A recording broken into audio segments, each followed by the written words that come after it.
I did want to watch Niko, so we'll watch this one. Okay, this is not Niko's Crosshair. There's no way that's Niko's Crosshair. What is that? What is that? Oh, Niko's the mid guy now. So he throws his own hot smoke. That means they didn't start with hot smoke. They mollied, get smoked. Hooksy's actually outside right now. Throwing a random nade at mid. Gets into the gap. He's scared, yeah. That's what's kind of scary about mid sometimes. It really is just like a gamble. Letting Niko lead, when Monesy's leading. The reason why these guys aren't peeking here is because Monesy is walking up, and they're eventually gonna peek first. And then Monesy, if the guy is actually right here, like if he's actually peeking like out in the open, then Monesy can run him down. They have one guy walk close, one guy peeks from the back, and then if that guy tries to run away, the guy that's close is able to run him down. That's like the micro that's happening right here. So look, Nexa peeks. If the guy was there peeking, then he would have been able to get run down by Monesy. But that didn't happen, obviously. And then Monesy ends up like winning the duel. It's actually a very hard fight. So for Elige to not win that is, they should have had another guy on the right. So they could have him go first. Oh, whoa! I feel like it's like a lack of like sufficient space creating here. Monesy has 49 HP. So as soon as he gets this kill, he should be going here on this wall. So he can hold this guy that's going to run out. Because Nexa and Niko, they don't want to run out. So now they're getting tripled because they're waiting for this smoke to pop. But they shouldn't be waiting for this, actually. Or if they do, then like they should have guys on the right side of the wall. Now they get tripled. They actually did this exact strat versus us. They did it versus me, I remember. Let's just say I'm playing at this door. If I try running down into the stairs, I can't because there's a molly coming. Because number 4, which I believe is Nexa. Yeah, he's throwing the molly. So this molly is supposed... Like, they're supposed to have no way out. So he throws flash, and then he smokes. And if they are in mid here at all, this box, they have no way to get out. Look at Niko's micro here. So you can see like what he prioritizes in clearing. So he clears that little angle here. So he actually would have died though if anyone was there. And then he's peeking specifically for here. Not in the door, but a little bit to the right. You see what his crosshair was? Only an opera would be here. If somebody's playing at this angle at the door, usually they play a little bit here. So people play a little bit of an off angle. So that's what he's clearing. And then he hard clears the corner. And then because it's a advantage for the CTs, you have to come out a little bit. So he has to do like a fast strafe out. And he puts his crosshair here specifically. He puts it here.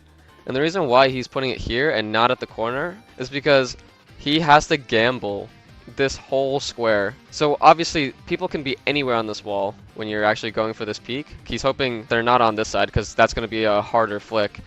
And if he goes more here, then he can just easily micro adjust whether you're playing here, here, here, here, here, or even close here, because this is another position. But like that's pretty much like the thoughts, and I'm explaining that because somebody was asking about like how you think about mechanics. What are you doing? Sejot, that's not it, bro. That's not it.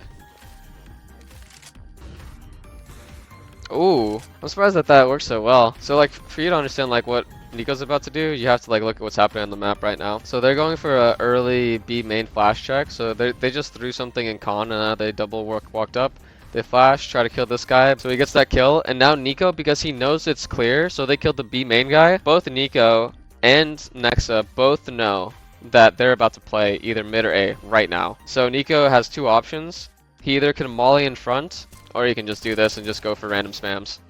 Or he can fall back. He has 3 options. Because Monesy flashed for them B in the beginning of the round, that he's going to go back to A. So they could be assuming that Nexa's playing A main and then Monesy's opping here. But I think you literally have 0% chance to win the round if you just like jump across connector at A. If you just jump across this, like, listen. Dude, like, and he's, well, I think that someone maybe, I don't know, it's really hard to get help. I think it's really hard for the B guys to come help Niko, but you know that you're giving 2 whole seconds for Niko to be like, and then like lock in. You know, he's locked in. He knows exactly when they're gonna be peaking. You should try to avoid that as much as possible in your own games, guys. I like this micro here. This was clean. I think it's actually really important that he actually gets the tag. I feel like if he didn't get the tag there, Slime probably could have like outplayed him maybe. He's forced, yeah, he's actually pressuring him. Like when you see like that red on your screen, you're like, oh, damn, this is 38 minutes? What happened? This map is really hard on CT side, guys. Really hard. Like Hunter is only gonna throw his molly like when he feels pressured. Oh, that was a big risk from Niko. So they do an A main flash. So they're flashing for Hooksy, trying to get. So there's a smoke here, obviously, and he's getting flashed through it just to check. Like this is a very standard default that people do. I think that it would have been better if they just dropped Niko a flash and they could have had 2 guys going through, and then Niko would have been like more wary of this. But you always have to be like kind of scared of people just like playing off of like. If you do a B main flash, careful of them walking mid or A. If you do an A main flash, careful of them walking mid or B. Oh, interesting. He puts a smoke there instead. Okay, well, it got owned. Okay, I was like, huh, I've never seen someone do that before. Feels like he's playing on an island mid. It is like that. It feels like an island because people play so like side heavy. Like as you've seen this game, some styles of teams use mid, and some styles of teams just are like, mid, we don't need mid. Because T side is so good, you actually don't need to play mid. So you kind of have to just like choose like, do we want to fight for mid here? Do we want to like, what do we want to do? So Niko starts mid, pre-smokes mid. He starts mid.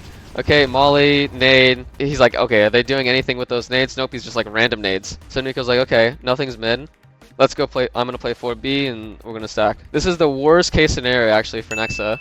The ideal way that this round would have been like for G2's advantage would be like if Sprout smoked here and mollied here.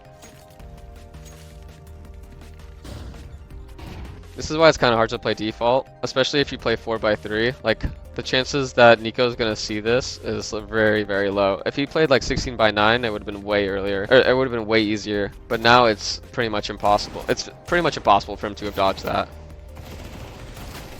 Playing Op A this round. This is actually the first time they've had the Op A, which really sucks because this is the first round that Sprout played early B. This was a good rotate from Niko. It's actually very hard to have like helped here. And Nexa pushed all the way through. This was like really nice from him. So he's pushing off of them throwing nades. I don't know what makes him go stairs instead, because he doesn't necessarily know that they're gonna pause. So I don't know. I guess that was just really good foresight from Nexa to like go T spawn instead. There's been lots of good stuff in this game. It's just a game of inches, literally. They should have won this game. They were on a 5v3. So Niko's doing a good job at trying to like use as little util as he can. Like not use as little util, but he's trying to get as much time as much as possible. I guess this jump spot's pretty good, and because he has an AK, he can actually hit that shot. Yeah, the jump spot's good. So we finally got to see if the jump spot is good. They didn't see the A main setup, and because they didn't see it, they repeated the call. So if he rotates this way, he's opening himself up to a lurker on this line. He's opening himself up to a lurker on this line and like the line outside like house a little bit. But he doesn't buy it because obviously they have A main control. So that's like a concept you'll see all the time like in pro games. They throw something somewhere so people somewhere else can like start walking out. And that's exactly what's happening here. And Niko pretty much has it read because they have A main control, which is a big factor in this round. That's unfortunate. Like they have a bunch of different rounds. You can't like know for sure. Yikes, that's a bad molly. Okay, I guess like NEL like understood that he f***ed up there. Intentional bait? I don't know. Dude, this is our strat. Oh my god. That seems like they haven't run it in a little bit. I mean, it's easy to like poke fun, but you honestly need to dry run like stuff like this because like the timings of like every nade are like so important. So at the timing of this HE, he's throwing this smoke, but this smoke should have been thrown earlier. And then this flash would have been earlier. And this molly should have been earlier too. It's just the timing's a little bit off. What? That's sad. This is a tough round. Sprout's all here in time.